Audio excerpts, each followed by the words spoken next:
I really like this sewing machine. This is a Singer 431G combination.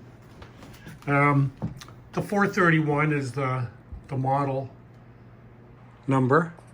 The G in the 431, that means this machine was made in Germany. What I'm going to do today here on this machine is I'm going to thread the machine. I have a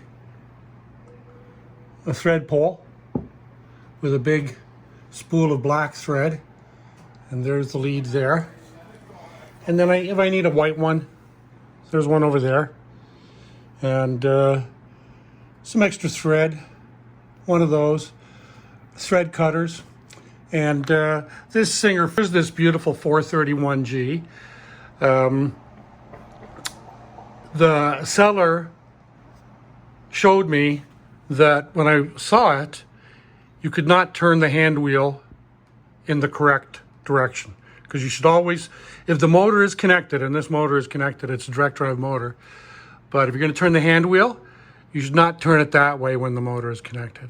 You should always turn it towards yourself this way. And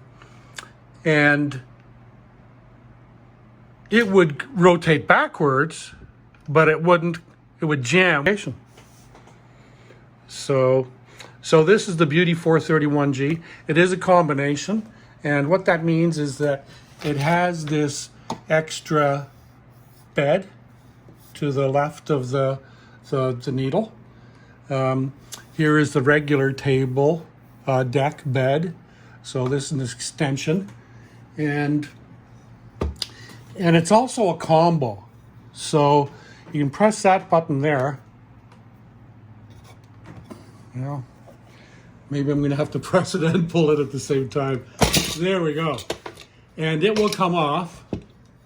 And now you have a freehand deck. If you're doing like long sleeves or that kind of thing, it's very, very, very, very useful. The other nice thing about this combo is that it does have a little storage box. The machine by itself, without those cams, will do all these stitches. I know it's a little hard to see, but it'll do all these stitches on here. And the way you control that is with this dial here, and the stitch width thing there. This is the stitch size and the reverse lever. The upper tension assembly, which still has to be cleaned. These machines are different from the American and other European machines that were built at this time, because they were built all over the world: Mexico, Japan, Canada, Scotland, of course. There was the huge Scottish plant in the industrial suburb of Glasgow in Kilbowie.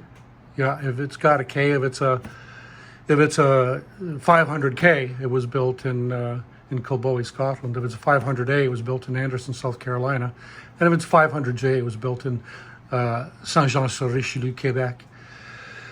But yeah, beautiful machines, very, very adept. All aluminum or metal, even the covers, no plastic covers.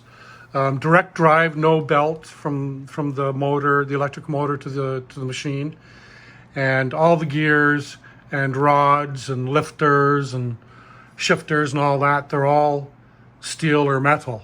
No plastic pieces whatsoever. These were built before planned obsolescence, and they were meant to last generations, and they will. So this is, I did get the serial number off the bottom of this machine, and I will check it at that British website where you can check the numbers, and it'll give you a rough range of when the machine was built, like say, May 1953 to October 1955. And please view and please subscribe. Views and subscribes will make this channel last hopefully for a while, for a long time. Hopefully survive.